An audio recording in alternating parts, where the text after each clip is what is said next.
I'm honored to be here. I find these TED Talks fascinating and inspiring. Some of these people, the speakers, are so smart that they just hurt my brain. I'm not going to hurt anybody's brain. That's my first promise. Every day, we have a choice when we wake up.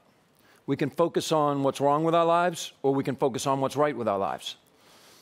In the next 10 minutes, I'm going to illustrate how focusing on what's right with our lives, rather than what's wrong with our lives, is the best way to fix what's wrong with our lives. Moreover, focusing on what's right with the world is the best way to fix what's wrong with the world. This is my nephew, Oliver. Oliver's 3 years old, and I went for a lunch date with him the other day. And so I picked up Oliver. We live in downtown Boston, and it was nice weather, so we went to a picnic table. That's a picture of Oliver enjoying a peanut butter and jelly sandwich. And so that's the end of my speech. Thank you. So Oliver, while I was getting the lunch out, jumped off the table, and there was an elderly woman at a bench near us, a very elderly woman. And before I could stop him, I thought maybe she was homeless because her bag was a little bit dirty. And before I could stop him, Oliver introduced himself. And the woman said, "How old are you?" And Oliver said, "Guess." And she said, "I think you're 4." And he said, "I'm 3.5. How old are you?" And the woman said, "Guess." And then Oliver took a step back and looked at me for help. And I was like, "Dude, you're on your own. You can't win with a woman's age, right?" So Oliver knew he was on his own. He took a step forward again. He looked at her and gave it his best shot. 1,000? I'm dead serious. And so before I could apologize, the old woman was laughing at the top of her lungs, and Oliver was laughing, and then I started laughing. And pretty soon she joined us, and we made friends. And you know, when we were kids, we were all optimistic. We all lived our lives like this. And Oliver showed me something that day because he focused on the opportunity. He didn't focus on the obstacles.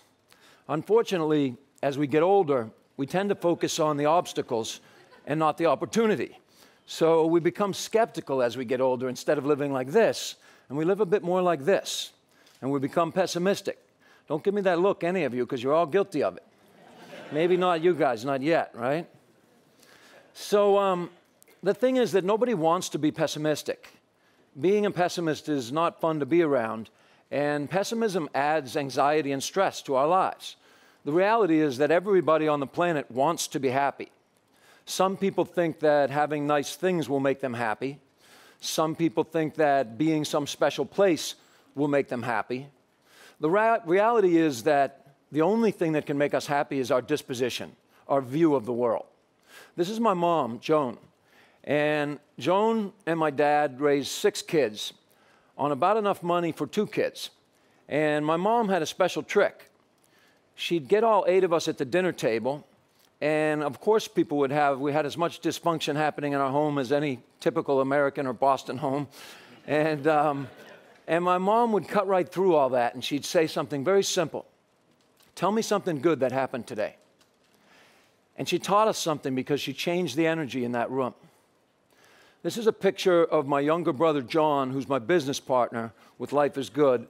He's on the bottom bunk, and I'm on the top bunk. And if anybody in here has ever met my brother, John, he's a bit of a space shot. And if you look closely at the radiator, it's very clear that he's been snacking on the lead paint. My brother and I are the youngest of 6 kids, and if you visit my parents, they live in Needham, and there's bookcases and bookcases filled with photos of my older brothers and sisters. This is one of 3 photos of my childhood. And when I look at the picture, I'm like, "Mom, I can forgive you for not taking the photos, but how about putting some sheets on the bed?" So when my brother and I graduated from college, armed with no money and no experience, but some good advice from Mom, we started designing T-shirts and selling them in the streets in Boston. And soon after, we bought a van. We called the van the Enterprise, and we told each other we were going to boldly go where no T-shirt guy has gone before. So we got in that van, believe it or not, and we traveled for 5 years, and we slept in that van on the road every night. And we had many great conversations on the road, but one changed our lives forever.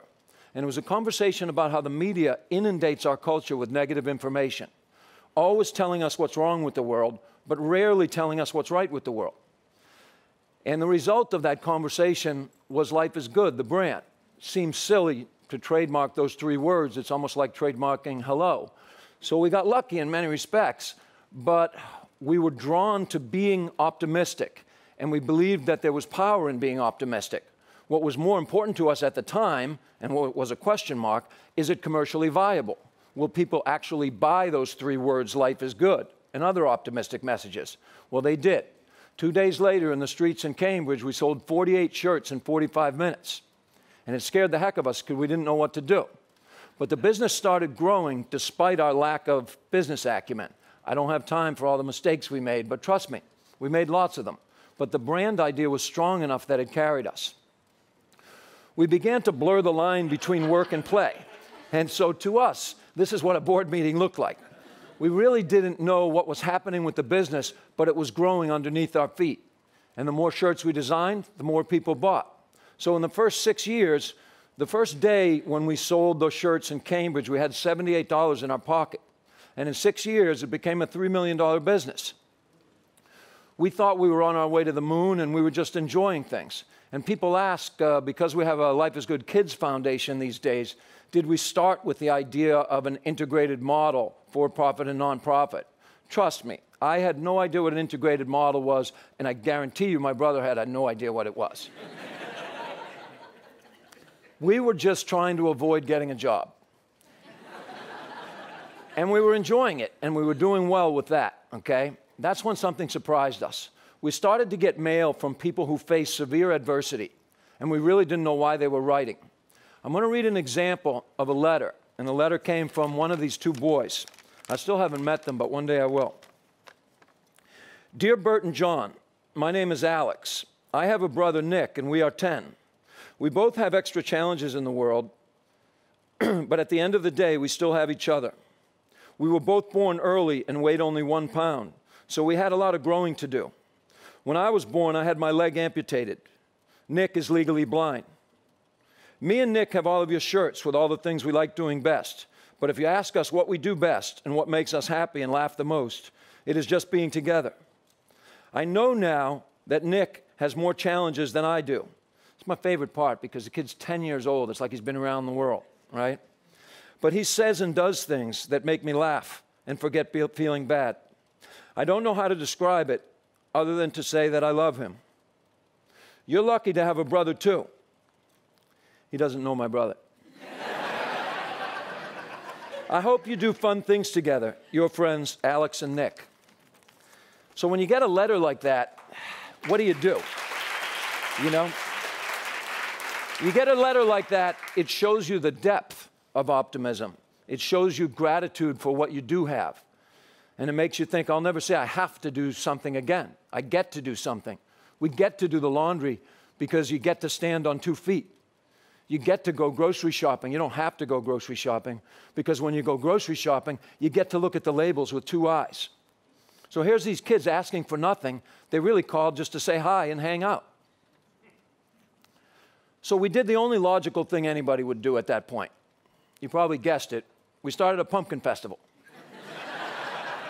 And the pumpkin festival raised money and awareness for children facing unfair challenges. And we had it up in Portland, Maine. And if anybody's been to Maine in October, it ain't bikini weather, okay? We didn't know if anybody would show up to our stupid little party or not, but people showed up. Lots of people showed up. And this woman showed up 14 months pregnant in a bikini. She brought her husband, Mr. Positive Man, and whoever this guy was escorted from the premises. That festival grew and grew, and eventually we broke the Guinness World Book of Records for the most lit pumpkins in one place at one time on the Boston Common. Eventually, the Life is Good, and it raised, that first year it raised over $100,000. In 2006, on the Boston Common, it raised $500,000, every penny going to kids who need it. The Pumpkin Festival has now become the Life is Good Music Festival.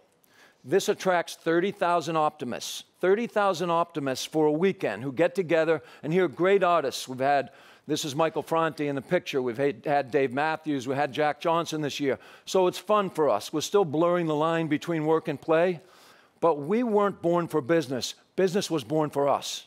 Business is a tool, and our optimism and open-mindedness allowed us to listen to those boys and other letters and convert what we were doing to be a little more meaningful.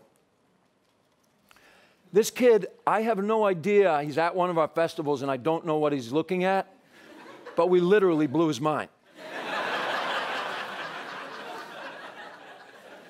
The community of optimists has grown, okay? So social media has a way. I mean, the internet was only invented in 1989. In a short period of time, something remarkable has happened, and it's a beautiful thing for humanity. For the first time in the history of the world, customers, the people who buy things, have taken control from the people who sell things. So my brother and I are still busy making mistakes with our business. But you know what?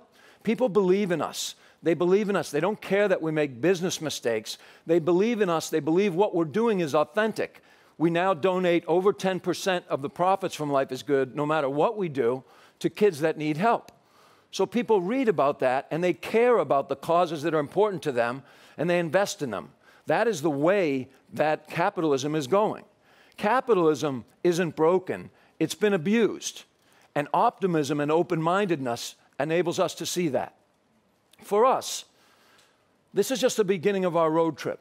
We just signed a deal with Hallmark, a $5.5 billion company. I get millions and billions mixed up. Everything we ever put on a T-shirt is now going to be on a greeting card. You know why that's just particularly cool? Because 10% of our profitability from that will go to kids who need it. So we're harnessing one of the big, bad capitalistic companies out there to do great things. And you know what? Hallmark and Life is Good are attached at the hip now. We signed a second deal with Smuckers, another company that's over $5 billion. I got it right that time. The thing that's cool about that, we're making gourmet coffee. I don't drink coffee. I don't know anything about coffee. I don't care.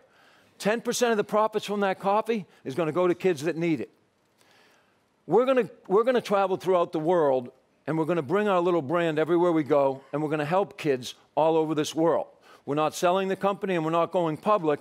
We're doing what we like, and we're liking what we do. You each have a road trip. Your life is a road trip, and we all share the road of life together. Be good to each other. Love yourself, love each other, and enjoy the ride. You too. Give me a high five. Attaboy. Thank you.